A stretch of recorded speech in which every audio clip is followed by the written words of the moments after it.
माघ महात्म्य 24वां अध्याय। लोमश जी कहने लगे कि वह राजा पहले तो तामिश्र नामी नरक में गया, फिर अंध तामिश्र नरक में, जहाँ पर अति दुखों को प्राप्त हुआ, फिर महारौरव, फिर कालसूत्र नामी महानरक में गया, फिर मूर्छा को प्राप्त हो गया। मूर्छा से चेतना आने पर तापन और संप्रतापन नाम के नरक में गया। अनेक दुखों को भोगता हुआ वह प्रताप नाम के नरक में गया। तब काकोल, कुरपल, पूर्व मृतिका, लोरशंकु, मृजीप आदि नरकों में होता हुआ असिपत्र वन में पहुंचाया गया, फिर लोह धारक आदि नरकों में गिराया गया। भगवान विष्णु के साथ द्वेष करने के कारण वह 21 युग तक भयंकर नरकों की यातना भोगता हुआ नरक से निकलकर हिमालय पर्वत पर बड़ा भारी पिशाच हुआ। उस वन में वह भूखा और प्यासा फिरता रहा। उसको मेरु पर्वत पर भी कहीं खाने को न तो भोजन मिला और न ही पीने को जल।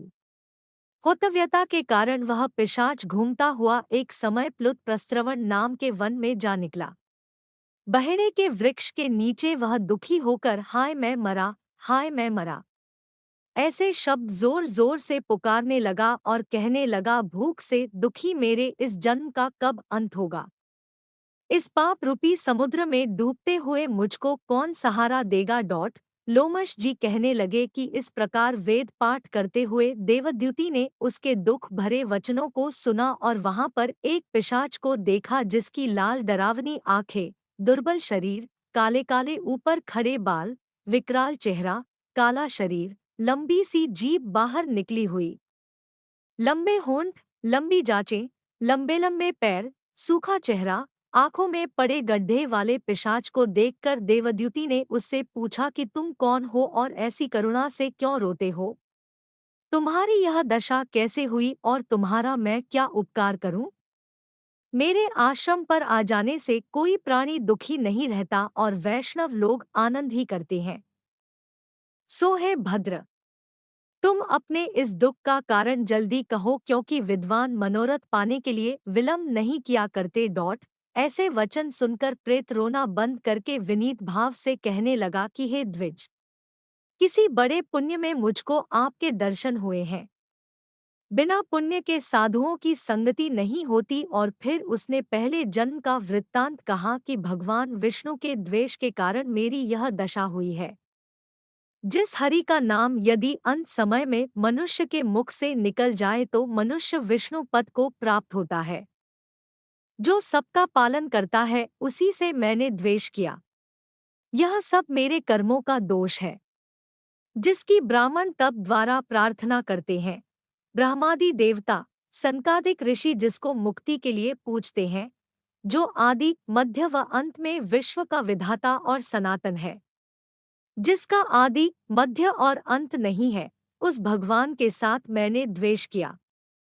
जो कुछ पुण्य किए मैंने पहले जन्म में किए थे, वह सब विष्णु की द्वेष रूपी अग्नि में भस्म हो गए।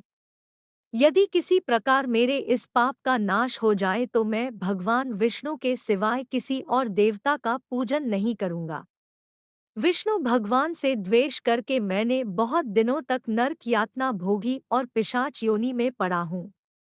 इस समय मैं किसी अच्छे कर्म के योग से आपके आश्रम में आया हूँ, जहाँ पर आपके सूर्य रूपी दर्शन ने मेरे दुख समान अंधकार को दूर कर दिया है। अब आप कोई ऐसा उपाय बताइए जिससे मेरी यह पिशाच योनि दूर हो, क्योंकि सज्जन पुरुष उपकार करने में देर नहीं करते हैं। देवद्युति कहने लगे कि यह माया देवता, मनुष्य, असुर सबकी स्मृति को मोहित कर देती है, जिससे धर्म का नाश करने वाला द्वेष उत्पन्न हो जाता है। जगत के उत्पन्न करने, रक्षा करने और नाश करने वाले जो सब प्राणियों की आत्मा है, उनसे भी लोग द्वेष करते हैं। जिनके अर्पण करने से सभी कर्म सफल होते हैं, उनकी भक्ति से मुख मोड़ने वाले मूर्ख कौन सी गति को प्राप्त नहीं होते। चारों वर्णों का वेदोक्त हरि का भजन करना ही उत्तम है, अन्यथा कुमार्ग में चलने वाले मनुष्य नरक के गामी होते हैं। इसी कारण वेद विरुद्ध कर्मों को त्यागना चाहिए। अपनी बुद्धि से बचे हुए धर्म के मार्ग पर चलने से मनुष्य परलोक के पथ का भी नाश करते हैं। वह वेद, देवता और ब्राह्मणों की निंदा करते हैं। झूठे मन कल्पित शास्त्रों को मानने वाले नरक में जाते हैं। देवाधिदेव विष्णु से विमुख होने वाले नरक में जाते हैं, जैसे द्रविड़ देश का राजा नरक में गया। इस कारण इनकी निंदा नहीं करनी चाहिए और वेद में न कही गई क्रिया को भी नहीं करना चाहिए। लोमशजी कहने लगे कि ऐसा कहने पर मुनि ने पिशाच को सुमार्ग बतलाया कि माघ मास में तुम प्रयाग में जाकर स्नान करो, उससे तुम्हारी वह पिशाच योनि समाप्त हो जाएगी।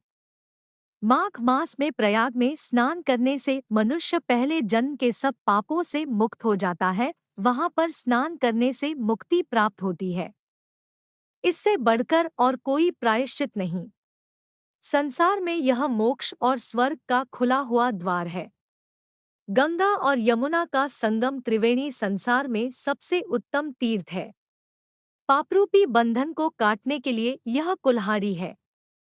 कहाँ तो विष्णु, सूर्य, तेज, गंगा, यमुना का संगम और कहाँ यह तुच्छ पापरूपी तृण की आहुति।